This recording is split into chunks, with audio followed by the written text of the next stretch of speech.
Hey, what is going on, guys? It's down here, and today I'm back in another Fortnite video, and in today's video I'm going to show you guys the best settings to use to improve your aim. So if you guys are looking for some very good settings to help you aim a lot better in this game, definitely stay to the end of the video because these settings will help you guys out a lot, and I think they are the very best settings to aim with in this game. And real quick, before we get into the video, I have a V-Buck giveaway. I give away 2,000 V-Bucks every single Friday. So if you guys want to take part in this giveaway and win some free V-Bucks, all you guys have to do is to drop a like on this video. Make sure you guys do subscribe to the channel. Make sure you guys do turn on post notifications so you guys get notified for every single new video and when I announce the winners.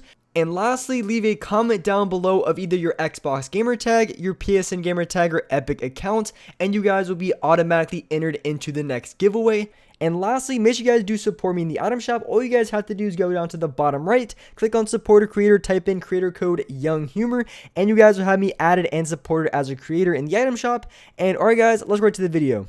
Alright, so in this video, I want to show you guys the best settings to use if you guys are looking to improve your aim. So if you want to hit way more shots in this game, whether it comes to close range with your shotgun, mid range with your SMG, or long range with your assault rifle, these settings are the very best in the game to use, and for a lot of reasons too, in which you guys may or may not have thought about. So I want to show you guys the settings that I have and also the reasons in which I chose these settings specifically. So here, going into my settings, so the first setting, of course, you want to have the vibration off. Most of you guys probably already have the setting off, but in case you guys don't, definitely throw it off. You just don't want to have this at all. It really messes up your aim. So going down to my sensitivity, I have a 2.2 for my building and a 2.3 for my editing.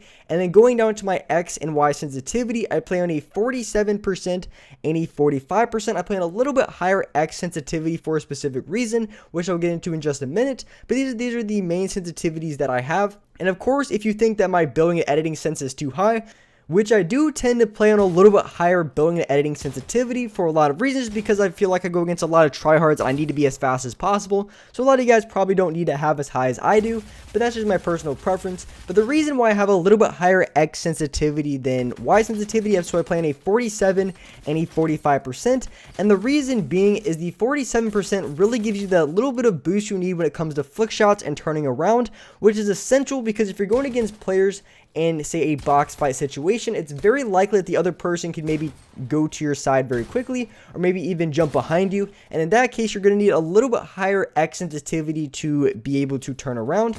And then, of course, as I said, I play on a little bit higher building and editing sensitivity because it helps me build and edit much faster against other players. But you want to definitely stay on the low end of editing sensitivity because when you're going against another player and you're editing or even building, you want to make sure that your crosshair isn't all over the place, that you're overcorrecting on all your builds and edits, because that can really affect your aim as well. So you want to find a very comfortable and lower sensitivity when it comes to building and editing, and that's going to help you improve your aim. Like I said, I play on a little bit higher just because the people I go against in game, I get third party like pretty much almost every single fight. So playing on a high building sensitivity is almost essential. Even though I give up a little bit of aim and sometimes I do overcorrect, for me it just helps me out and I win way more games just because it helps me protect myself from getting third party every single fight.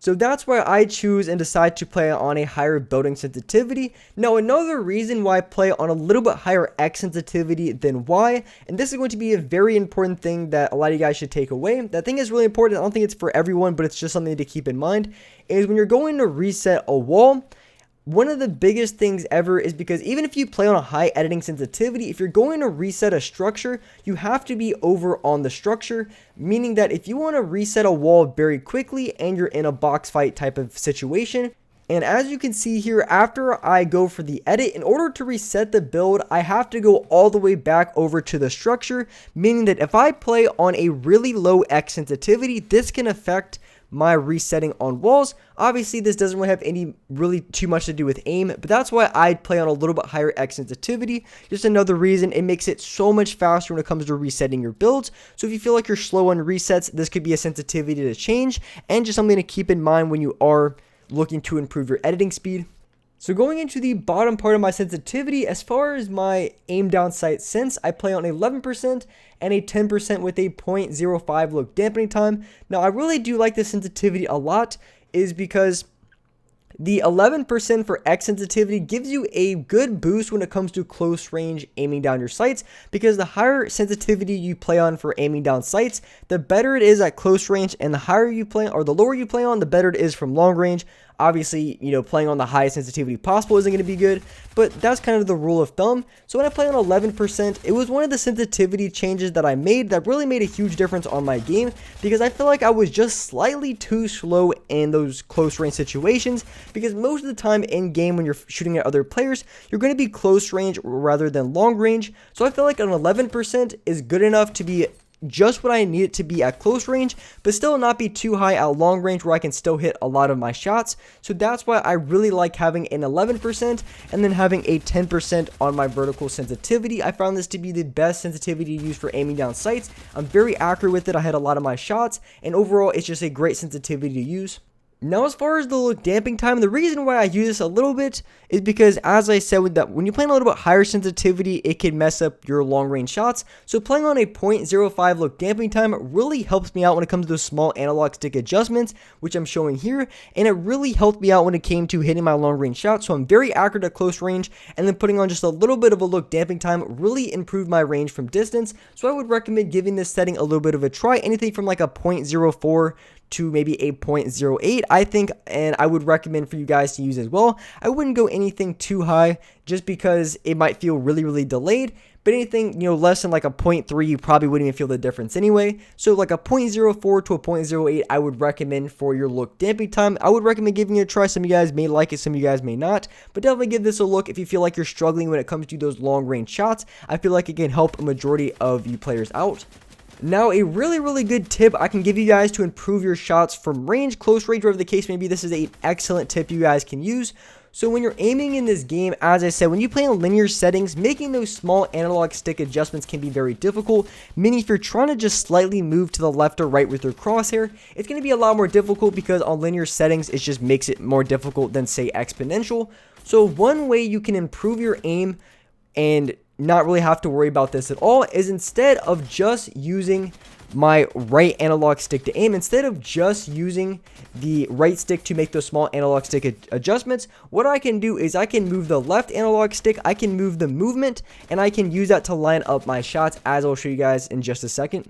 Alright, so here you'll be able to see it really clearly. So as you can see, when I'm trying to move with my right analog stick, it's a lot harder to make adjustments. But if I'm moving my left analog stick, if I'm moving my player, you can see that it's much easier to just make those small analog stick adjustments. So instead of really worrying about trying to line up your shot with only your right analog stick, I think using your movement and just slightly scooching over to the left or right can really give you a big boost on your aim when it comes to long range, and it helps you line up your targets much easier. So that's a really good tip I think a lot of you guys maybe aren't using in your games, and this can be done at any range. It doesn't matter if it's close range, long range, or just point blank. Making sure you use this strategy, making sure you use your left analog stick as well to kind of adjust your shots, adjust your aim, is going to be a big advantage for a lot of you guys to use.